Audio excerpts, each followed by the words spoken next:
네, 하나님 말씀은 요한복음 1장 12절 말씀입니다.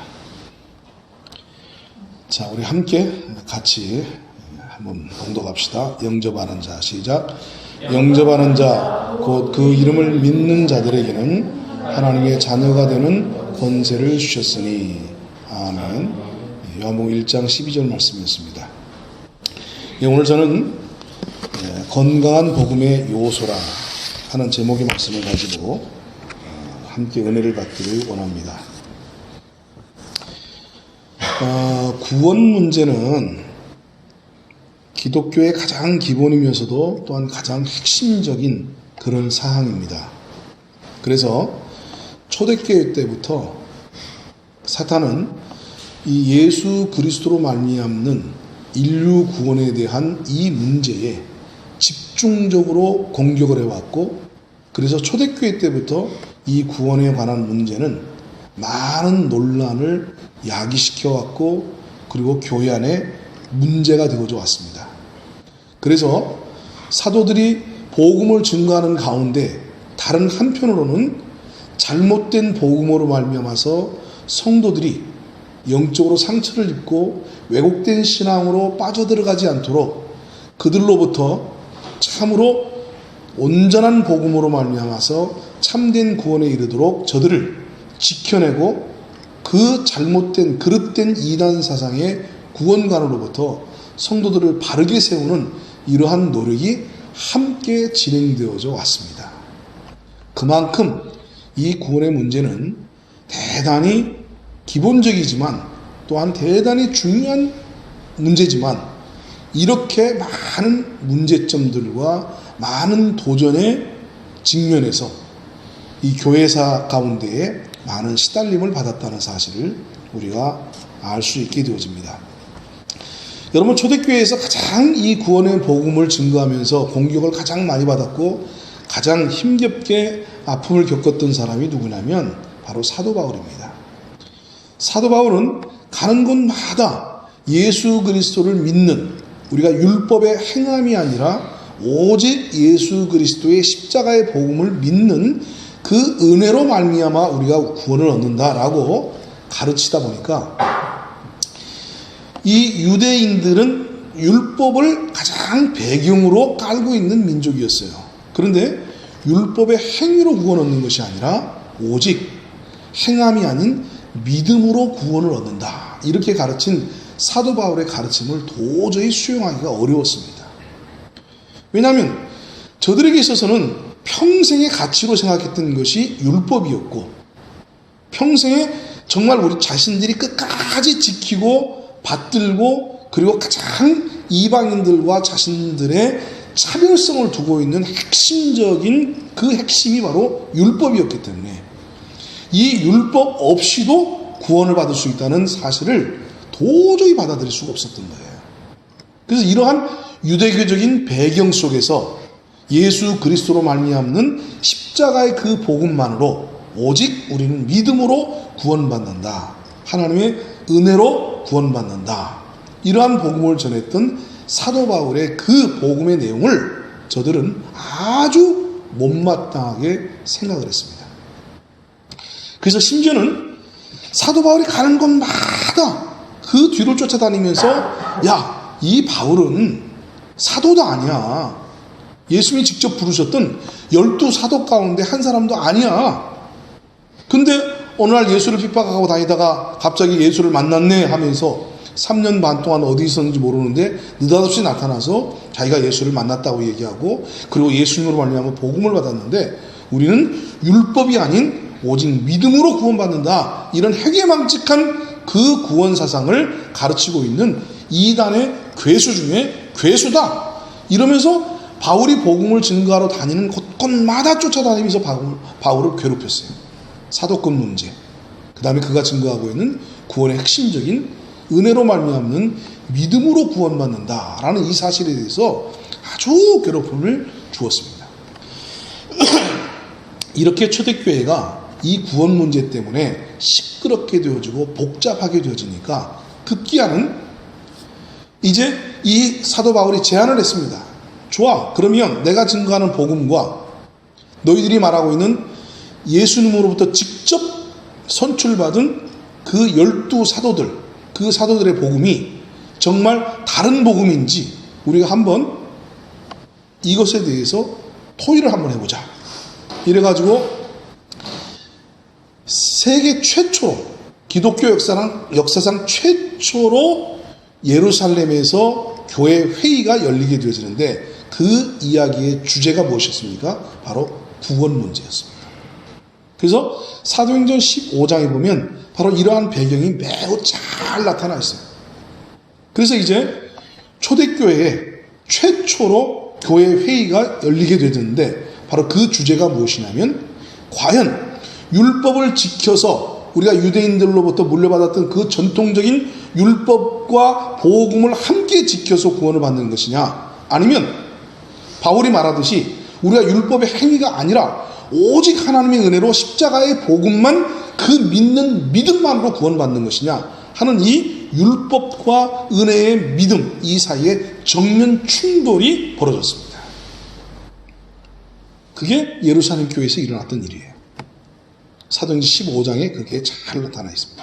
자, 그렇게 해서 저들이 함께 모여가지고 갑론을박 굉장한 토론이 벌어졌어요. 초대교회 안에도, 예? 초대교회 안에도 이 구원 문제 때문에 아주 갑론을박이 일어났다니까요. 그래서 말도 안 된다. 모세의 율법을 어떻게 폐기하느냐.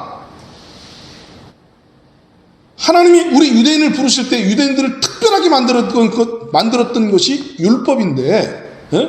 그 율법 없이도 우리가 구원에 이를 수 있다고? 말도 안 되는 소리다. 그것은 구약의 전통 사상을 괴멸시키는 것이고 끊어내는 것이고 완전히 새로운 종교다. 말도 안 된다. 우리가 예수님은 율법을 폐하러 오시지 않고 완성하라고 오르셨다고 말씀하셨고, 구약을 계승하시는 신약을 세우신 그 예수님이지 어떻게 율법과 복음의 단절을 그렇게 주장할 수 있겠느냐. 그러면서 계속 이 사도 바울의 복음에 대해서 공격을 했어요.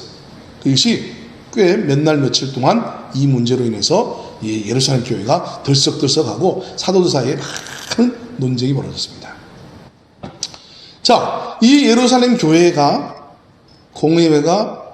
이 토론을 마치고 난 이후에 두 사람이 일어납니다. 참 이 두 사람이 공교로워요. 첫 번째, 이 모든 문제 논란을 마감시킨 사람이 누구냐면 바로 사도 베드로입니다. 수석사도예요. 수석사도. 우리가 생각할 때는 베드로가 대단히 무식하다고 생각하셨죠? 아니요. 베드로가 그렇게 무식한 사람이 아닙니다. 이 첫 번째 구원 문제에 대해서, 논란에 대한 그 문제에 대한 해결책을 제시한 사람이 다름 아닌 수석사도였던 베드로 사도가 다 일어나서 얘기합니다. 뭐라고 얘기하냐면, 자, 사도행전 15장을 보세요. 우리 한번 직접 보십시다. 여러분, 신약성경책 사도행전 15장 가보세요.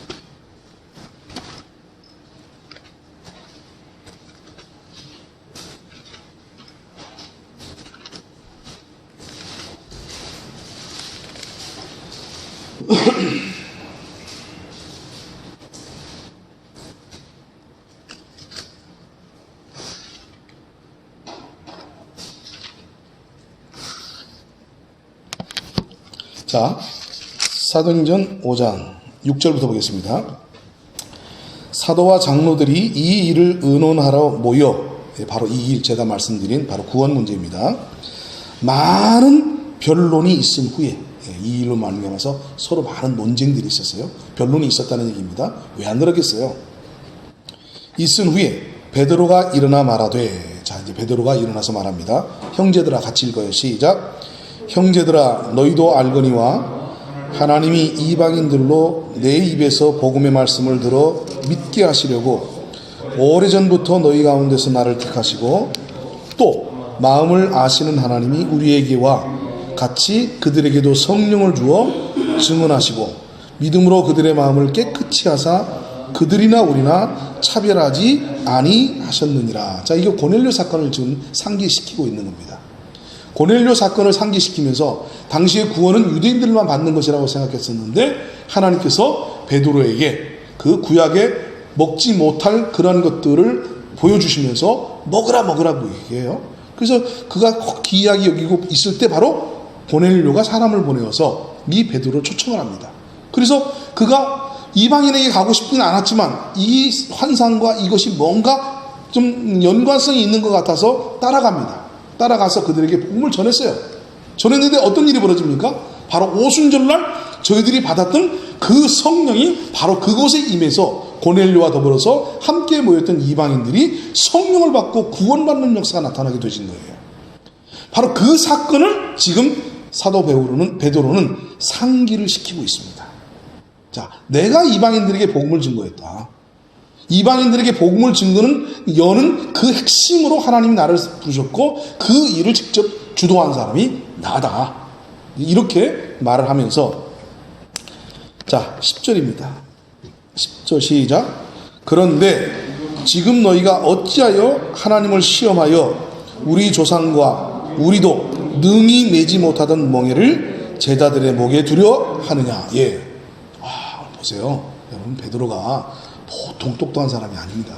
우리가 생각할 때 어부 출신이라 그냥 무조건 무식하다 생각하죠? 아니에요. 베드로 전서 후서를 읽어보십시오. 얼마나 그 베드로가 정확한 사람인지. 자, 여기 이렇게 표현합니다. 그런데 지금 너희가 어찌하여 하나님을 시험하여. 자, 여기 참 귀한 표현을 썼어요.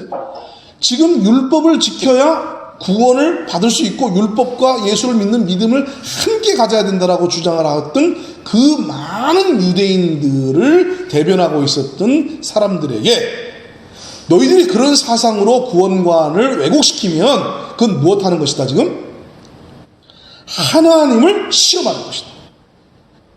하나님을 시험하는 거다. 아주 강력하게 얘기합니다. 그러면서 말하기를 여기 참 재미있는 표현을 쓰고 있는 거예요. 뭐라고요? 우리 조상과 심지어 우리도 능히 매지 못하던 멍에를 제자들, 다시 말해서 그 이방인들의 목에 두려 하느냐. 여기 조상들도 매지 못했고 자신들도 능히 매지 못했던 멍에가 뭐였어요? 율법이었어요. 율법. 야, 우리 조상들도 지키지 못했던 율법이고 심지어 너와 우리조차도 솔직히 못 지켰던 그 율법 아니냐. 그 우리의 멍에였잖냐. 그 우리 너무 고통스럽게 힘들게 했던 거 아니냐. 아니 우리도 못 지켰으면서 왜 이방인들에게 그 율법을 지키라고 강요를 해? 그리고 율법을 지켜야 구원을 받는다라고 그렇게 이야기하는 것은 하나님을 시험하는 것이고 이건 정말 잘못된 거야 하고 저들을 책망을 합니다. 그리고 결론을 말하기를 11절에 이렇게 말합니다. 시작. 그러나 우리는 그들이 여기 그들이 누구예요? 이방인들입니다. 그러나 우리는 그들이 우리와 유대인들과 동일하게 주 예수의 은혜로 구원받는 줄을 믿노라. 딱 결론을 줬습니다. 유대인들이 구원받는 방식이나 이방인들이 구원받는 방식은 동일한데 그것은 뭐냐? 우리가 지지 못했던 율법을 통해서 구원받는 것이 아니라 전적으로 하나님의 은혜로 말미암아서 예수 그리스도로 말미암는 그 은혜로 말미암아서 우리가 구원을 얻는 것이다 하고 딱 종지부를 찍어봐요. 자, 근데 잘 들으세요. 이렇게만 종지부를 찍고 끝냈으면은 어떤 일이 벌어지냐면 여전히 교회 안에는 혼란과 혼선이 빚어지게 됩니다. 수석 베드로가 그렇게 말을 했어도. 왜 그러냐면 사도들 중에서 수석은 베드로였지만 당시 교회의 지도자로서 교회의 그 행정과 교회의 영향력을 장악하고 있었던 사람은 누구였냐면 예수님의 동생이었던 야고보였습니다. 여러분, 이 야고보가 성경을 기록했죠. 무슨 책을 기록했어요? 야고보서. 근데 이 야고보서가 지금 바로 이 사도 바울의 그 로마서에서 증거하고 있는 은혜로 말미암는 믿음으로 말미암는 구원과 항상 쌍벽을 이루고 있는 문제를 제기하고 있고 지금 그 사도 바울의 복음에 대해서 견지하고 있는 것 같은 느낌을 주는 것이 바로 야고보서 아닙니까? 왜요? 야고보가 야고보서를 쓰면서 노골적으로 뭐라고 말했어요? 네? 야, 우리가 믿음으로만 구원받는 줄 아느냐? 천만에다. 행함으로 구원받는다. 아브라함이 믿음으로 구원받았다고 로마서 4장에서 사도 바울이 가르쳤지? 천만에 아브라함은 행함으로 구원받은 거야. 행함이 없는 믿음은 죽은 거야. 그래서 행함은 믿음과 함께 일하고 행함으로 믿음이 온전케 되는 거야. 이렇게 가르쳤던 장본인이 야고보예요. 그러니까 이 야고보의 가르침의 영향력이 당시 초대교회 안에 어마어마하게 깔려져 있단 말이에요. 그래서 이 야고보의 이 가르침 때문에 많은 유대인들이 그렇지 결단코 율법이 얼마나 중요한데 그 율법을 무시하고 율법의 가치를 떨어뜨려가면서 예수님을 믿는 믿음으로만 구원받는다고 말하는 것은 뭔가 석연치 않아서 사도 바울의 그 가르침과 사도 바울이 증가하는 그 복음에는 뭔가 분명히 문제가 있어. 이러면서 은근히 누구를 따랐어요? 사도 바울이 아니라 야고보를 따랐단 말이에요. 그래서 여러분 그 사도 바울이 증거하는 복음을 증거하는 현장에 보면 야고보에게서 온 사람, 소위 말해서 예루살렘에서 온 사람이라는 표현이 야고보의 영향력 가운데 있었던 그 사람들을 얘기하는 겁니다. 그래서 교회가 이렇게 바울을 중심으로 한 은혜의 복음과 그 다음에 야고보를 중심으로 한 행위의 복음이 쌍벽을 이루고 있는 것처럼 보여졌다고 말해요. 그래서 사도 베드로가 이 사도 바울의 손을 들어서 사도 바울의 가르침만이 옳고 우리도 지지 못하고 우리 조상들도 매지 못했던 그 몽해를 이방인들에게 요구하는 건 잘못된 거다. 오직 은혜로 우리가 동일하게 이방인들이나 유대인들이나 동일하게 은혜로 오직 믿음으로 구원받는다 라고 딱 못을 박아뒀음에도 불구하고 야고보가 한마디 하지 않으면 이 분쟁은 가라앉지가 않습니다. 왜? 이 사도 바울과 분쟁을 이루는 하나의 핵심 세력이 누구이기 때문에? 야고보이기 때문에. 그래서 이 야고보가 한마디 곁들이지 않으면 안 돼요. 야고보가 여기서 한마디 딱 주장을 하지 않으면 안 되게 돼 있어요. 자, 근데 야고보가 한마디 합니까? 안 합니까? 네? 합니다. 자, 그 몇 절에 나와 있죠? 15장? 12절. 네, 12절. 네, 12절입니다. 그래서 이제 그렇게 결론을 딱 베드로가 지어놓고 난 다음에 온 무리가 가만히 있어 바나바와 바울이 하나님께서 자기들로 말미암아 이방인 중에서 행하신 표적과 기사에 관하여 말하는 것을 듣더니 이제는 이제 간증 타임으로 돌아가서 그 바울이나 바나바가 틀리지 않았다는 것이 입증이 됐기 때문에 그들에게서 이제 그 놀라운 사역에 대한 간증들을 쭉 듣게 되고 사역 보고를 이제 들었어요. 자, 그리고 그 말을 마침에 13절입니다. 자, 같이 읽습니다. 시작. 말을 마침에 야고보가 대답하여 이르되 형제들아 내 말을 들으라. 바로 초대교회의 강력한 지도자로 있어선 이 예수님의 아우였던 그 야고보, 12사도 가운데 한 사람 야고보가 아닙니다. 예수님의 형제였던 그 야고보입니다. 이 야고보가 딱 이제 그 선교 보고가 끝나고 난 다음에 여기 탁 형제들아 내 말을 들으라. 얼마나 이게 참 카리스마가 있는 말입니까? 내 말을 들으라. 자, 그러면서 14절 하나님이 처음으로 이방인 중에서 자기 이름을 위할 백성을 취하시려고 그들을 돌보신 것을 시몬이 말하였나니, 베드로가 말했나니 말이에요. 선자들의 말씀이 이와 일치하도다. 아, 보세요. 야고보가 지금 누구 손을 들어줬어요? 예? 예? 베드로 사도의 그 말을 손을 들어줬어요. 베드로 사도가 조금 전에 한 말은 선자들이 말씀하신 바와 일치하다.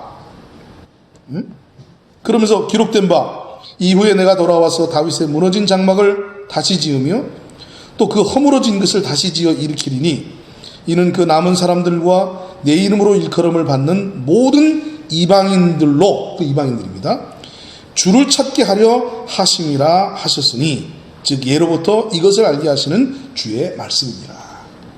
그래서 구약의 예를 들으면서 야고보가 사도 베드로가 한 말이 맞다. 우리는 베드로 사도 이렇게 말하는데 야고보가 지금 베드로를 뭐라 불러요? 사도들인데, 자기는 사도도 아니야. 교회 지도자일 뿐인데 사도도 아닌 야고보가 오늘 베드로를 뭐라 부르요? 시몬이라 불러요. 본래 시몬 베드로잖아요. 시몬이 말한 대로 이렇게 아주 강력한 리더십을 보이면서 강력한 카리스마를 가지고 이야기를 하는데 시몬 손을 딱 들어줘요. 그러면서 19절에 이렇게 보십시오. 얼마나 이 야고보가 대단한 사람인가 보십시오. 19절 시작. 그러므로 내 의견에는 이방인 중에서 하나님께 돌아오는 자들을 괴롭게 하지 말라. 야, 보세요. 지금까지 조금 전에는 성경에서 다 그렇게 말을 했다. 그리고 베드로 사도도 그렇게 얘기했다. 이렇게 딱 말하더니 여기서 내 의견에는 이게 얼마나 이 강력한 카리스마를 가지고 하는 얘기입니까? 내 의견에는 네? 자기 의견을 이제 그 복음의 사실에다가 첨가를 합니다. 그리고 첨언을 하고 재해석을 해줍니다. 뭐라고 얘기하냐면 이방인 중에서 하나님께로 돌아오는 자들을 괴롭게 하지 말라. 뭘로? 율법의 문제로. 율법을 지켜야 된다, 말아야 된다, 할례를 받아야 된다, 말아야 된다. 이런 율법의 문제를 가지고 이방인들이 하나님께 돌아오는 것을 괴롭게 하지 말아라. 이미 사도 바울이 한 말이에요. 그 말을 다시 되짚어서 분명하게 언급을 합니다. 다만, 그러나, 다만, 20절 시작. 다만 우상에 더러운 것과 음행과 목매어 죽인 것과 피를 멀리하라고 편지하는 것이 옳으니 이는 예로부터 각 성에서 모세를 전하는 자가 있어 안식일마다 회당에서 그 글을 읽음이라 하더라. 한 가지 딱 첨언을 합니다. 그래, 율법이 아니라 하나님의 은혜로 믿음으로 구원받아. 그래, 내 의견에도 그래. 그러니까 그들을 아까 바울이 말했듯이 또 베드로가 말했듯이 더 이상 그들을 괴롭게 하지 말고 율법 문제를 가지고 왈가왈부 하지 마. 다만 저들이 믿음으로 구원을 얻기는 얻지만은 우상이 더러운 것, 음행과 목매어 죽인 것, 피채 먹는 것, 이런 것들은 삼가하는 것이 마땅하다라고 가르치고 그게 율법의 정신이야. 이렇게 갈무리를 하고 이 예루살렘 회의를 끝내버립니다. 그러니까 결과적으로 야고보와 이 바울은 서로 싸우는 대상이었어요? 아니면 서로 같은 복음에 대한 이해를 가지고 있는 사람이었어요? 사도행전 15장에서 야고보의 구원관과 그 사도 바울의 구원관이 동일하게 일치되어지고 그것을 보증한 사람이 바로 누구였어요? 사도 베드로였어요. 그래서 이 구원관은 조금도 도무지 차이가 없고 다르지 않다. 다만 야고보가 늘 우려하는 것은 믿음으로 구원받는다고 해서 막 살아도 된다, 우리가 막 그냥 그 행해도 된다, 이런 가르침은 그런 가르침의 방향으로 가는 것이 아니고 그런 위험성을 가지고 있으니까 그들이 구원은 믿음으로 받되 구원받고 난 이후에는 마땅히 율법의 정신에 따라서 합당한 삶을 살도록 권유하고 권장하는 것이 마땅하다. 이렇게 갈무리를 짓고 이 문제를 끝장내버렸어요. 아멘? 자, 그럼 이렇게 예루살렘 회의를 주재한 사람이 야고보서를 써가지고 내가 사실 예루살렘 회의에서 그렇게 말했지만 사실은 바울이 가르친 게 잘못 가르친 거야. 내 속셈은, 내 본심은 믿음이 아니라 행함으로 구원받는 거야. 이렇게 말을 하겠어요? 절대 그렇게 말하는 것이 아니죠. 그래서 야고보서를 이해하려면, 야고보서의 가르침을 이해하려면 그 배경 이전에 먼저 무엇을 이해해야 돼요? 예루살렘 회의에 있었던 사도행전 15장에 있는 이 말씀을 먼저 이해를 해야 하는 겁니다. 아멘. 이처럼 율법이라고 하는 가장 큰 그 배경 속에서 세워진 유대교에서 그 율법이 아니라 믿음으로 구원받는다라고 주장했던 이 사도 바울의 구원관은 큰 문제를 야기시킬 수밖에 없었어요. 그 시대적 상황이. 그렇기 때문에 구원의 문제는 끊임없이 이런 것들을 갈등을 가지게 되집니다. 그런데 이렇게 예루살렘 교회가 정리를 했음에도 불구하고 갈라디아서를 보면 갈라디 교회 안에 또 들어와요. 그래가지고 바울이 가르친 복음에다가 너희들이 할례를 받아야 된다, 또 율법을 지켜야 된다, 아주 지긋지긋하게 율법을 저들은 유대인들은 떼놓지를 못합니다. 그럼 율법은 맨날 이 율법 타령만 하고 앉아있다고 말해요. 그래서 그 갈라디아서에서 바울이 뭐라고 얘기하냐면, 만약 너희들이 율법을 지켜야 구원을 받는다라고 얘기한다면 예수님의 죽음은 헛죽음이다. 예수님의 죽음을 헛되게 만드는 거다. 이 어리석은 사람들아, 예수님이 십자가에서 못 박혀 죽은 것이 밝히 보이거늘 누가 너희를 꾀드냐? 그러면서 갈라디아서에서 바울이 뭐라고 말하냐면, 하늘에서 내려온 천사라 할지라도 내가 너희에게 전한 은혜의 복음을 변케 하려고 하면 저주를 받을 줄 알아요. 아주 강력하게 변호를 했습니다. 왜요? 구원 문제가 이렇게 중요하고 핵심이지만 이 구원 문제를 가지고 흔들 그 사탄의 많은 공격과 공략들이 필연적으로 일어날 것을 알기 때문에, 한편으로는 예수 복음을 증거해서 구원을 증거하지만 다른 한편으로는 그 구원이 온전히 믿음으로 말미암아 이루어질 수밖에 없는 하나님의 은혜의 영역이라는 사실들을 철저하게 변호해가고 그 이단의 무리들과 싸워나가는 두 가지의 노력이 초대교회로부터 지금 우리가 살고 있는 이 시대까지 반복되어져 오고 있습니다. 자, 이러던 초대교회가 이제 그 로마의 시대로부터 압제를 받기 시작을 합니다. 그래서 교회가 이제 어디로 숨겨 들어왔어요? 예, 카타콤으로 숨겨 들어갑니다. 그러다가 콘스탄틴 대제에 의해서 AD 313년에 기독교가 국교화되어지면서 이제 카톨릭의 역사가 시작되어지는데, 이때 카톨릭은 구원을 어떻게 가르칩니까? 네, 예수를 믿는 믿음도 중요하지만 전통도 지켜야 되고 선행이 플러스가 되어져야 온전한 구원이 이른다라고 이미 벌써 기독교 역사가 시작된 지 얼마 안 된 300년 안에 완전한 왜곡의 현상이 일어나게 되었어요. 그래서 여러분, 이단 중에 가장 큰 이단이 뭐냐 말할 때 바로 성경은 천주교를 얘기하는 겁니다. 근데 많은 사람들이 천주교는 이단이라고 말하면 아주 그냥 잘못된 것처럼 착각을 하는데 아닙니다. 천주교가 바로 이 구원관이 가장 왜곡되게 만들었던 그 가장 큰 영향력을 주었던 바로 세력이 천주교였단 말이에요. 그래서 구원관이 그때부터 흐트러져서 우리들 그 시대를 뭐라고 하냐면 암흑기라고 얘기합니다. 암흑기. 그래서 이때 복음을 증거했던 수많은 사람들이 이 천주교로부터 무엇을 받았어요? 박해를 받고 다 죽임을 당했어요. 교황권에 도전을 하고, 그 다음에 오직 믿음은 성경을 근거로 해야 되지 왜 교황이 성경보다 위에 있느냐, 그리고 오직 구원은 믿음으로 받는다라고 주장했던 사람들을 전부 이단으로 돌려버리고, 그리고 저들이 전부 핍박을 하고 전부 죽여버렸습니다. 여러분, 그 유명한 이야기가 피 흘린 발자취라고 하는 조그마한 소책자 안에 다 나와 있어요.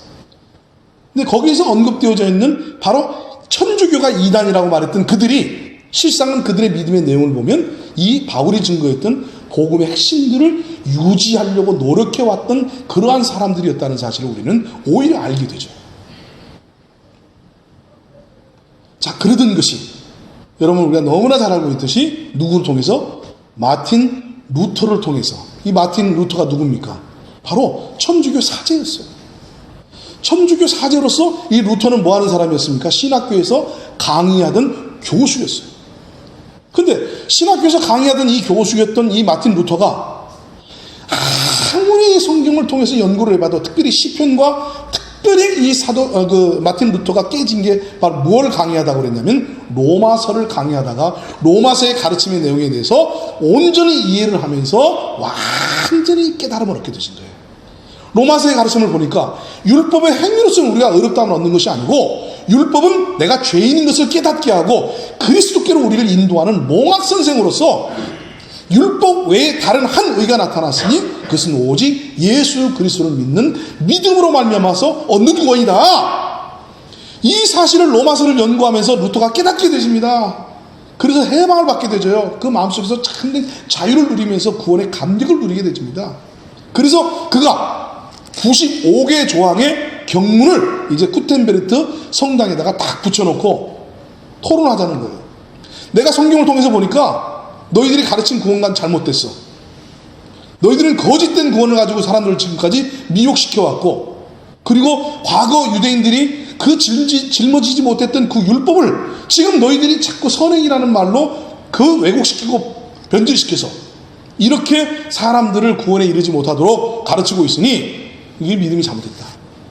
구원은 선행으로 받는 것이 아니라 오직 믿음으로 받는다라고 마틴 루터가 성경을 이제 번역을 해가지고 사람들에게 뿌리면서 성경의 가르침을 봐라. 교황의 가르침이 아니라, 사제들의 가르침이 아니라 성경이 직접 가르치고 있는 내용을 봐라 하고 종교개혁의 시발점이 되어서 그 일로 말미암아 종교개혁이 일어나는 겁니다. 그래서 개신교가 생겨나는데, 잘 들으세요. 이 개신교는 바로 카톨릭의 그 잘못된 구원관에 대해서 너희들이 이 구원은 성경이 가르친 구원이 아니고 사도 바울이 가르친 구원도 아니고 예수님이 십자가에서 완성한 구원도 아니고 거짓 잘못된 왜곡되어진 이단 사상이다 라고 외치면서 참 복음을 증거하기 위해서 세워진 것이 바로 개신교예요. 이해가 되시겠어요? 그러니까 개신교와 천주교는 근본적으로 뭐가 틀려요? 구원관이 틀려요. 구원관이. 그래서 캐톨릭 교리를 통해서는 구원받을 수 있어요, 없어요? 절대로 구원 못 받습니다. 캐톨릭 신자 중에 구원받은 사람은 있을 수 있어요. 캐톨릭 신자 중에 루터처럼 스스로 성경을 읽다가 그가 복음을 깨닫고 믿음으로 말미암아서 구원받은 사람이 나타날 수는 있지만 캐톨릭 교리를 가지고는 결단코 구원을 이룰 수가 없습니다. 왜? 그들은 이미 오직 믿음이 아니라 선행이라는 것을 전제로 해서 믿음 플러스 선행이 우리의 구원의 조건이고, 그 다음에 교황의 가르침과 그 전통으로 내려왔던 유전들을 함께 이끌어가야, 함께 지켜야만 구원에 이른다라고 그들은 이미 종교화되어져 버렸기 때문에 천주교 캐톨릭 가르침을 가지고는 구원을 이룰 수가 없습니다. 그래서 그 구원 문제를 바르게 깨닫고 나타난 사람이 바로 루터를 통해서 칼빈이나 기타 찌빙글리나 여러 그 종교 개혁자들로 말미암아서 구원관의 핵심을 바르게 세우는 거예요. 아멘? 이해가 되십니까? 이처럼 구원 문제는 역사적으로 엄청난 격변을 겪으면서 지금까지 왔어요. 지금까지 왔어요. 그럼 한국교회는 어떻습니까? 한국교회는 40년 전에 권신찬을 중심으로 한 구원파라고 하는, 소위 요즘은 박옥수 목사가 핵심으로 활동을 하고 있습니다만 이요한 목사, 이 세 사람이 중심이 되어진 구원파가 너 구원받은 사실을 깨달았느냐 하는 깨달음의 교리를 가지고 한국교회의 구원 문제를 그냥 휘둘러 놨어요. 아주 복잡하게 만들어놨어요. 그래서 너 구원받은 때를 아느냐 모르느냐, 너 언제 구원받았느냐, 그 구원받았을 때 그 때를 기억하느냐, 때를 구원 못한다고? 아니 자기가 구원받은 때를 모르는 게 말이 되는 거야? 이렇게 해가지고 그 구원받은 시점과 구원받을 때 어떤 깨달음의 현상들이 나타나지 않으면 그건 구원이 아니다, 그거는 이론이다, 지식이다, 네가 쏘갔다, 이렇게 해가지고 그 권신찬 중심으로 이 구원파가 한국 교회의 구원을 아주 복잡하게 뒤흔들어 버렸어요. 그러더니 그 뒤를 이어서 나온 게 뭐냐면 소위 CCC니 내비게이터니 UBF니 하는 이 대학가를 중심으로 한 뭐가요? 선교단체들이 우후죽순으로 들어오기 시작했습니다. 그래서 이 구원파들을 중심으로 해서 편승되어져 있는 이 한국교회의 구원론을 저들이 구원파가 잘못됐다 하면서 오직 믿음으로 구원받는다라고 할 때 그들이 강조한 건 뭐냐면 예수님을 영접하는 걸 강조했어요. 그래서 저들은 무엇을 통해서 구원받도록 시켰냐면 영접 기도를 통해서 예수님을 영접함으로 구원받는다고 가르치기 시작을 했어요. 이래서 대학가를 중심으로 해가지고 한국 교회가 또 한바탕 또 소동이 벌어집니다. 대학가를 중심으로 한 이 내비게이터나 CCC나 뭐 이런 어떤 그 UBF나 이런 것들은요 굉장히 건전하기 때문에 많은 사람들이 그 일을 통해서 예수님을 만났어요. 그리고 구원받는 역사들이 나타났어요. 근데 문제는 뭐냐면 한국 교회가 목사님들을 중심으로 해서 교회 안에서 그냥 믿으면, 교회 안에서 들어와서 믿었으면 구원받았다 이렇게 가르쳤는데 너 예수님을 영접했느냐라고 말하니까 이제 당황스럽기 시작한 거죠. 한 번도 예수님 당신을 나의 구주로 인정합니다, 내 마음에 들어와 주세요, 이런 기도를 해본 적이 없어. 예수를 30년 40년을 믿었어도. 응? 우리 집사님 그런 기도 해보셨어요? 예, 못 해봤죠? 예, 그런 분들이 대반이에요. 예? 30년, 40년, 50년을 예수를 믿었어도 그냥 교회 안에서 오면 그냥 내가 믿었거니, 예수님이 나를 십자가에서 죽었으니 내가 구원 받았거니, 뭐 이렇게 생각을 하고 있었는데 영접 기도를 해야 된다는 거예요. 영접 기도를. 이 영접 기도를 기반으로 해서 세워나는 것이 뭐냐면 여러분 바로 그 유명한 다락방입니다. 다락방에서는 이 영접을 세 가지로 시켜요. 예수님을 무엇으로? 선지자요, 제사장이요, 왕으로 영접을 해야 돼요. 그러니까 예수님 영접했다니까 뭘로 영접했니? 아니 예수님을 영접했는데 근데 예수님을 선지자로서도 영접해야 되고 제사장으로도 영접해야 되고 왕으로서도 영접해야 된다는 거야. 그래서 바로 예수님을 영접하는 이 3대 교리, 이 3대 영접에 대한 이야기를 가지고 또 한국교회를 또 휘집어 놨습니다. 네? 구원교리를 가지고. 그러더니 몇 년 전부터는 이제 또 소위 말하는 그 큰 믿음 교회라고 하는 변승우 목사를 중심으로 해가지고 정말 구원받은 사람도 지옥 갈 수 있다. 이런 책자를 써내고 정말 구원받은 사람도 구원을 상실할 수 있다. 이렇게 이제 가르치기 시작하면서 소위 구원관을 야고보서 중심으로 가르치는 또 새로운 세력들이 생겨났어요. 그러니까 이놈의 한국교회 성도들은요 늘 시달려. 뭐 때문에? 구원 문제 때문에. 이 사람이 한번 휘집어 놓으면 그런가 하고 저 사람이 한번 휘집어 놓으면 그런가 하고. 그래서 이 한국교회 안에 이 구원 문제 때문에 얼마나 많은 사람들이 시달림을 당하고 고통을 당하고 있고 특별히 우리 목사님들이 얼마나 이 문제에 대해서 명확한 가르침이었던 그 기준점들을 신학교로부터 배우지 못했기 때문에 그냥 교리만 배웠지 이런 어떤 실제적인 내용들의 구원에 관한 실제적인 어떤 그 투쟁들, 그 역사의 현장 속에서 함께 만나서 그들과 토론하고 하는 이런 과정들이 없었기 때문에 이런 문제가 오면 속수무책인 거예요. 그래서 교인들이 다 뺏겨버려요. 그러니까 강단에서 그저 한다는 소리가 그들은 이단이다, 교회 가지 마라, 성경이 이단은 인사도 하지 말고 만나지도 말라고 그랬다. 그 말만 외쳐댔어요. 되겠습니까? 안 되죠. 그래서 오늘날 한국교회도 이 기독교 역사 가운데에 구원 문제가 이런 많은 아픔을 겪고 과정을 겪었던 것처럼 한국교회도 이런 구원 문제로 인해서 많은 고통을 지금 겪고 있습니다. 많은 고통을 겪고 있습니다. 특별히 요즘은 가장 많이 지금 한국교회를 괴롭히고 있는 것이 바로 행위구원관입니다. 행위구원관. 변승우 목사를 중심으로 해서 이미 외쳤던 야고보서의 가르침이 진정한 구원관의 핵심이다. 사도 바울의 그 은혜의 구원관의 부족한 점을 지적하고 채워서 정상적이고 올바른 그런 구원관을 제시한 것이 야고보다. 이렇게 해서 야고보를 중심으로 한 행위구원관이 지금 한국교회를 휩쓸어가고 있습니다. 그들의 질문은 이것입니다. 너 구원받았어? 진짜야? 근데 왜 그렇게 살아? 너 예수님 영접했어? 그래? 예수님 영접했는데 왜 그따위로 살아? 너 믿음이 있어? 믿음이 있는데 왜 그따위 삶을 살아? 진정한 믿음은 그게 아니야. 행함이 없는 믿음은 죽은 믿음이라고 했잖아. 행함으로 믿음이 온전케 된다고 했잖아. 더 나아가서 행함으로만 구원받는 것이 아니라 우리가 행위로 구원받는다. 허탄한 사람아, 귀신들도 믿고 떤다. 너는 무엇으로 네 믿음을 보일 거냐? 나는 나의 행함으로 내 믿음을 보일 것이다. 그 야고보서에 나와 있는 구구절절의 그 위대한 하나님의 말씀을, 그 말씀을 전부 무엇으로 바꿔놨어요?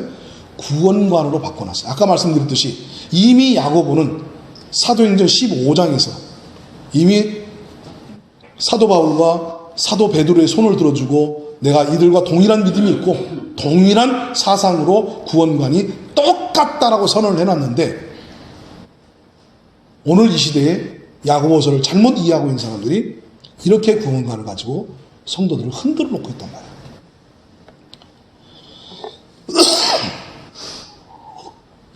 그래서 저는 앞으로 몇 시간이 될지 모르겠습니다만은 성경에서 가르치고 있는 건강한 이 복음의 요소들이 무엇이냐?